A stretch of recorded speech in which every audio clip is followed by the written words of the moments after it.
Sir great petrol shock Modi టూర్లు ఫలిస్తాయా? Bomb యుఏఈలో ఒక nuclear reactor మీద డ్రోన్ ప్రయోగించారు.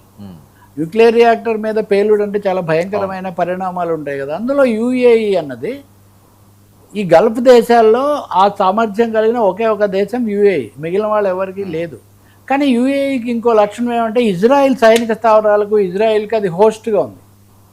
భారతదేశానికి కూడా యుఏఈ మోదీ మొన్న పర్యటనకు వెళ్ళినప్పుడు మీకు అన్ని విధాలు అంటే యునైటెడ్ అరబ్ ఎమిరేట్స్ మీకు అన్ని విధాలా సహకరిస్తాము, మీరు మీ స్టాక్ కూడా ఇక్కడ నిల్వ చేసుకునే అవకాశం కూడా కల్పిస్తామని భారతదేశానికి చాలా హామీలు ఇచ్చింది. చాలా ఆశ్చర్యకరంగా అలాంటి యుఏఈ న్యూక్లియర్ రియాక్టర్ మీద డ్రోన్ దాడి జరిగింది. ఇది చాలా ఆశ్చర్యపరిచింది. ఇది ఇరానే చేసుంటుంది కావాలని కొంచెం కలవరం కలిగించడానికి అని కొన్ని కథనాలు. కానీ ఏదైనా పరిస్థితి ప్రమాదంగా ఉంది. రెండోది ఇజ్రాయెల్ మీరు డైరెక్ట్గా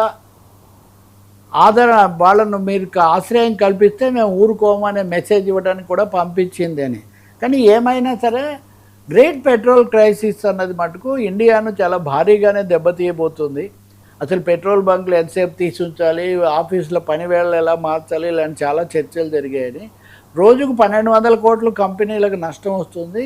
ఈ పెట్రోల్ క్రైసిస్ విలువ కనీసం 1,00,000 కోట్లు ఇప్పటికే 1,00,000 కోట్లు దేశానికి నష్టం జరిగింది అని ఒక పెద్ద ఆర్థికమైనటువంటి ప్రకంపనలాగా ఉంది. ఇది మాత్రమే కాదు, ఇతరులు అందరూ రాజకీయ పార్టీలు కాదు, ఈరోజు వీళ్ళు ఆర్థికవేత్తలు cost of war, prices rise, darker days loom అంటే చీకటి రోజులు పొంచి ఉన్నాయి అని. దీనివల్ల ఫాస్ట్ మూవింగ్ కన్జ్యూమర్ గూడ్స్తో సహా అన్నిటి ధరలు కూడా విపరీతంగా పెరిగిపోతాయి అనే ఒక ఆందోళన కూడా చాలా ఎక్కువగా ఉంది. కానీ యుద్ధం ఏమైనా వెనక పట్టుబడుతుందంటే పట్టే అవకాశం లేదు. ఇరాన్ నిన్ననే వాళ్ళు ఒక అధికారిక వర్గాల ద్వారా ఒక సమాచారం విడుదల చేశారు. అమెరికా మేము చెప్పిన వాటన్నిటికీ తిరస్కరించింది.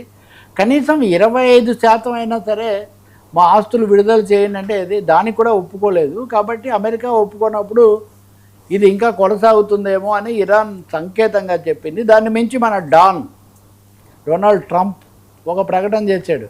ఇరాన్ నుంచి మాకేమీ అనుకూల సూచనలు రాలేదు, ఇంకా మేము మారుతాము, ఇరాన్ అంటూ లేకుండా అక్కడ ఏమీ మిగలకుండా మేము సర్వనాశనం చేస్తామని ఆయన తాజాగా ఒక ప్రకటన, ఒక హెచ్చరిక, బెదిరింపు చేశాడు. ఇవి చాలా ఆందోళన కలిగిస్తున్నాయి. అంటే భారతదేశం లాంటి పెద్ద దేశం ఇప్పటికే ఇన్ని తీవ్ర పరిస్థితులు ఎదుర్కొంటూ ఉండగా అటు ఇరాన్ను అసంతృప్తి చెందడం, ఇటువైపు నుంచి డొనాల్డ్ ట్రంప్ మరొకసారి వెనక్కి వెళ్ళిపోయి సర్వనాశనం చేస్తాను, అసలు వాళ్ళ భూభాగం మీద ఏమీ మిగలకుండా చేస్తానని బెదిరిస్తున్నారు, చిందులు తొక్కుతున్నాడు. అంటే వినాశకర ఫలితాల వైపు ఇది దారి తీస్తుందేమో అని నిపుణులు చాలా ఆందోళన చెందుతున్నారు. ఇది పేద ప్రజల మీద, ఉద్యోగుల మీద చాలా తీవ్ర ప్రభావం చూడపోబోతుంది. ధరలు పెరిగి కొనుక్కోలేము, ఉద్యోగాలు పోతాయి, ఆర్థిక వ్యవస్థ కూడా తలకిందులవుతుంది. దీంతోపాటే రూపాయి విలువ కూడా మరింత పడిపోయింది ఈరోజు.